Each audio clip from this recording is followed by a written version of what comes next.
باقی قبرستان جا کے آپ جنازہ اگر آپ کا رہ گیا تو آپ قبرستان جا کے قبر پہ کھڑے ہو کے بھی جنازہ پڑھ سکتے ہیں۔ بخاری مسلم دونوں میں حدیث ہے کہ ایک بوڑھی عورت جو مسجد نبوی کی صفائی کیا کرتی تھی، جب وہ فوت ہو گئی تو صحابہ نے رسول اللہ کو نہیں بتایا اور راتوں رات جنازہ پڑھ کے دفنا دیا۔ کچھ دن کے بعد نبی علیہ السلام نے پوچھا کہ وہ عورت نظر نہیں آ رہی، تو بتایا گیا کہ وہ تو فوت ہو گئی ہے۔ تو حضور نے فرمایا کہ مجھے اس کی قبر پہ لے جاؤ۔ تو اب حضور علیہ السلام کو کسی صحابی نے یہ نہیں کہا کہ یا رسول اللہ آپ تو ہر مومن کی قبر میں جاتے ہیں، تو 3 دن پہلے تو آپ تشریف لے گئے ہوں گے، آپ کو تو پتہ ہی ہوگا کہ یہ مر چکی ہے۔ اس زمانے میں یہ عقیدے نہیں ہوا کرتے تھے، نہ کسی کے دماغ میں ہوتا تھا۔ تو رسول اللہ صلی اللہ علیہ وسلم کو وہ قبر پہ لے گئے تو آپ علیہ السلام نے جا کے وہاں پہ قبرستان میں اس کی قبر پہ کھڑے ہو کر جنازہ پڑھا۔ یہ غائبانہ نماز جنازہ نہیں ہوتا کیونکہ اس میں تو قبر سامنے ہوتی ہے، اور اس کا طریقہ یہ ہوتا ہے کہ آپ نے قبر کی ایسی سائڈ پہ کھڑے ہونا ہے کہ آپ کا قبلہ کی طرف رخ ہو اور قبر آپ کے سامنے ہو۔ اور پھر آپ علیہ السلام نے واپسی پر فرمایا، مسلم شریف میں ڈیٹیل ہیں، اس میں الفاظ ہیں کہ یہ قبریں اندھیروں میں ڈوبی ہوئی تھی، اللہ نے میرے جنازہ پڑھنے کی برکت سے انہیں نور سے بھر دیا۔ اب یہ سبحان اللہ تو آپ نے بول دیا ہے، لیکن اس کا جو ایک تلخ پہلو ہے کہ نبی کی دعا کی برکت سے کسی کافر کی قبر جو ہے نا وہ نور سے نہیں بھر سکتی، کیونکہ کافر کے بارے میں تو نص قطعی ہے قرآن کی۔ وہ تو سورہ توبہ میں آپ 70 دفعہ بھی دعا کریں ہم نہیں قبول کریں گے، منافقین کے لیے، کافروں کے لیے۔ تو یہ مسلمانوں کی قبریں تھیں نمبر 1۔ اور مسلمان ظاہر بریلوی دیوبندی اہل حدیث نہیں، اس زمانے کے مسلمان۔ میں صحابہ نہیں کہتا ورنہ آپ کہیں گے گستاخی ہو گئی ہے، آپ خود ہی پوچھ لیجیے گا پھر کون لوگ ہوں گے جو حضور کی زندگی میں فوت ہو چکے ہیں ایمان کی حالت میں۔ اچھا، تو نبی علیہ السلام نے فرمایا کہ نور سے اللہ تعالیٰ نے ان کی قبروں کو بھر دیا۔ اچھا، پہلے اندھیروں میں تھی، اور اس سے یہ بھی پتہ چلا کہ رسول اللہ کی برکت کیا ہے کہ آپ کے جنازہ پڑھنے کی برکت سے اللہ تعالیٰ نے آپ کی دعا کی برکت سے ان کو یہ نفع عطا فرمایا۔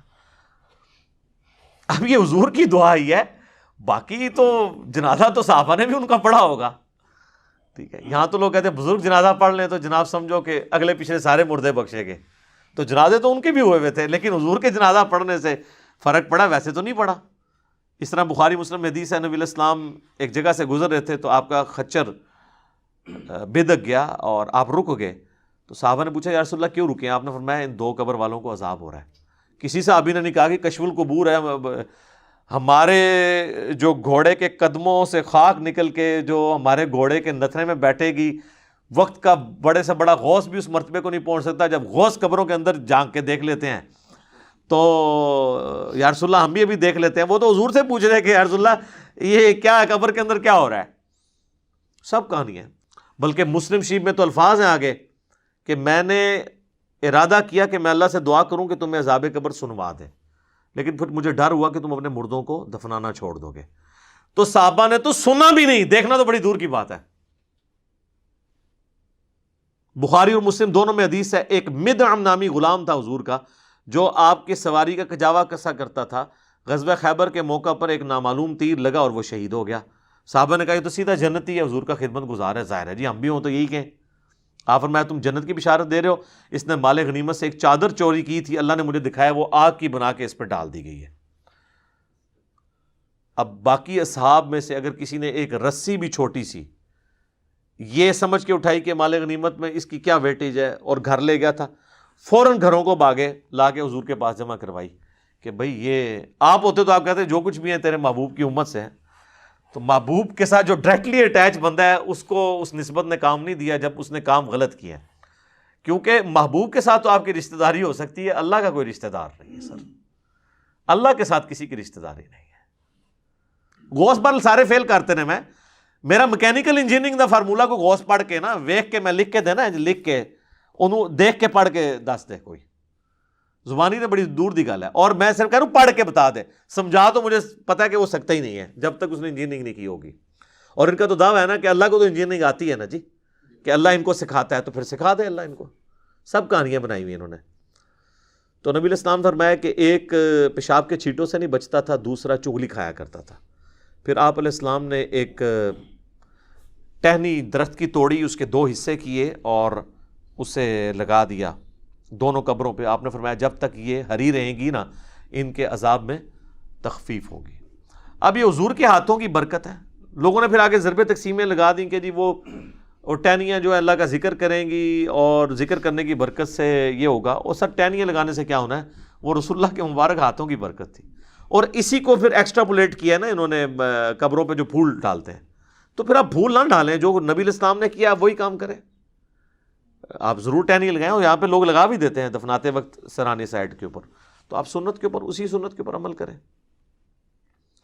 تو آپ نے فرمایا ایک پیشاب کے چھینٹوں سے نہیں بچتا تھا اور ایک چغلی کھایا کرتا تھا. بظاہر ایک دیکھنے میں معمولی سے گناہ ہے, لیکن ان کا عذاب یہ یعنی ان کو دیکھنا پڑا. تو نبی صلی اللہ علیہ وآلہ وسلم کے اس عمل کی برکت سے ان تک یہ نفع پہنچا. تو یہ تو حضور کی برکات ہیں. تو بعض لوگ یعنی نبی علیہ السلام کے قبرستان جنازہ پڑھنے سے غائبانہ نماز جنازہ کی طرف جاتے ہیں. غائبانہ نماز جنازہ یہ نہیں ہے. صحیح بخاری میں موجود ہے نبی علیہ السلام نے نجاشی کا نماز جنازہ غائبانہ پڑھا, اور آپ کو اللہ تعالیٰ نے وحی کے ذریعے بتایا. تو آپ نے فرمایا کہ تمہارا بھائی جو ہے وہ نجاشی فوت ہو گیا, تو اس کے لیے 4 تکبیریں کہیں. تو امام بخاری نے اس پہ باب نہیں باندھا کہ غائبانہ نماز جنازہ کا جواز. امام بخاری کو پتہ تھا یہ نجاشی کی خصوصیت ہے, کیونکہ نجاشی کی تو وہ حیثیت نہیں تھی جو رسول اللہ کے اور اصحاب کی تھی. حضور کے نزدیک سب سے لاڈلے صحابہ, جن میں ٹاپ آف دا لسٹ حضرت زید ابن حارثہ, جن کا نام قرآن میں آیا سورۃ الاحزاب میں. حضور کے منہ بولے بیٹے, اور وہ جنگ موتا میں شہید ہوئے. تو بخاری کے الفاظ ہیں, آپ مدینہ شریف میں رو رہے ہیں کہ میرے زید کو شہید کر دیا گیا, میرے جعفر کو شہید کر دیا گیا, عبداللہ بن رواحہ کو شہید کر دیا گیا. اور پھر مسلمان اللہ کی تلواروں میں سے ایک تلوار یعنی خالد ابن ولید پر متفق ہوئے ہیں.